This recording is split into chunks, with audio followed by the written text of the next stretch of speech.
Hello friend, જય શ્રી કૃષ્ણ. સ્વાગત છે તમારું પીએનવી કિચનમાં. આજે આપણે વાટી દાળના ભજીયા બનાવવાના છીએ. તો શરૂ કરીએ. આપણે વાટી દાળના ભજીયા બનાવવા માટે એક બાઉલ જેટલી ચણાની દાળ છે એ લેવાની છે, ને એનાથી અડધી મગની ફોતરા વગરની દાળ છે એ લેવાની છે. હવે આપણે આને 3-4 પાણીએ ધોઈ અને આને 5 થી 6 કલાક માટે પલાળવા દેવાની છે. આપણી દાળમાં પાણી એડ કરી દીધું છે અને આને આપણે 5 થી 6 કલાક માટે પલાળવા દઈશું. આપણી દાળ પલળી ગઈ હતી, 5-6 કલાક માટે પલાળી દીધી હતી. એને હવે આપણે ક્રશ કરેલી છે, થોડું પાણી એડ કરી અને ક્રશ કરવાની છે. તમે જોઈ શકો છો, આવું અધકચરું ક્રશ કરવાનું છે. આપણે બહુ લીસું નથી કરવાનું. તેમાં 2-3 ચમચી જેટલું પાણી એડ કરી ને મેં દાળનું આ રીતે પીસેલી છે. મેં દાળને દાળવડા માટે એક મસાલો રેડી કરવાનો છે સૂકો. એના માટે આપણે 1 ચમચી જેટલા આખા ધાણા લઈશું, 1 ચમચી વરિયાળી લઈશું, અડધી ચમચી જેટલા તીખા લઈશું અને 5 ચમચી જેટલા અજમા લઈશું અને અડધી ચમચી જેટલું જીરું લઈશું. હવે આપણે આને વાટી લઈએ અધકચરા. આપણો મસાલો રેડી છે તે આપણે એડ કરીએ.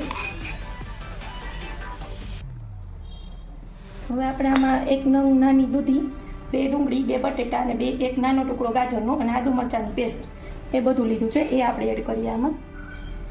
વેજીટેબલ તો તમે વધુ ઓછું તમારી રીતે કરી શકો છો.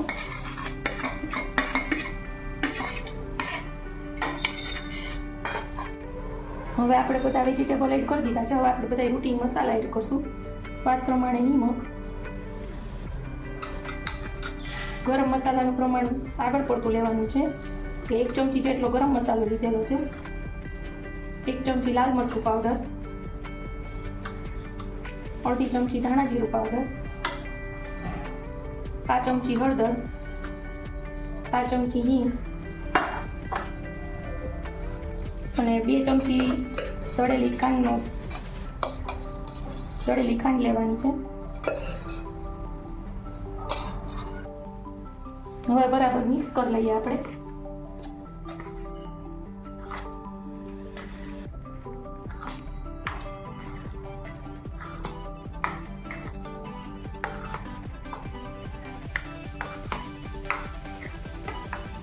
ફ્રેન્ડ્સ, તો આપણું બેટર છે રેડી થઈ ગયું છે. હવે આપણે ગેસ ઓન કરી દઈએ, તેલ મૂકી દઈએ.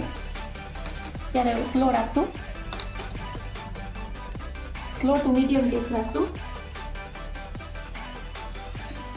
અને આપણે આમાં 2 ચમચી જેટલો ચણાનો લોટ લેવાનો છે.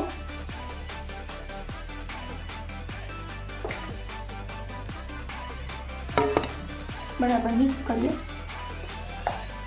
ચણાના લોટથી છે ને આપણને બાઇન્ડિંગ મળશે. હવે આપણે વડા ઉતારી લઈશું.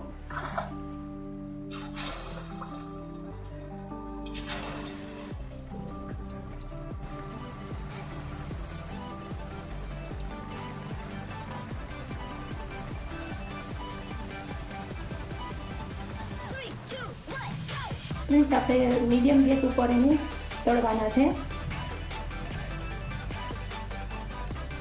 કડક થાય એટલે આપણે એને ઉતારી લઈશું.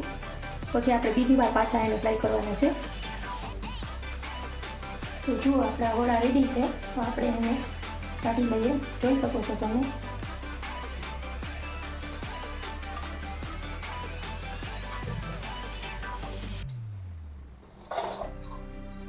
હવે આપણે આને ઠંડા થવા દઈએ.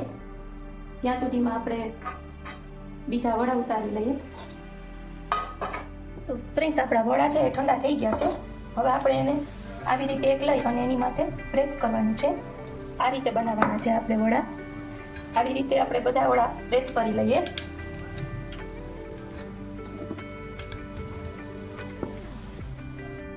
ફ્રેન્ડ્સ, હવે આપણે જે આ પીસેલા વડા છે એ આપણે બીજી વાર તળવાના છે. એ તળી લઈએ.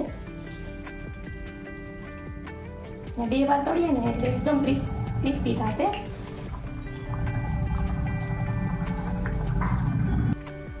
જો ફ્રેન્ડ્સ, આપણા વડા રેડી છે.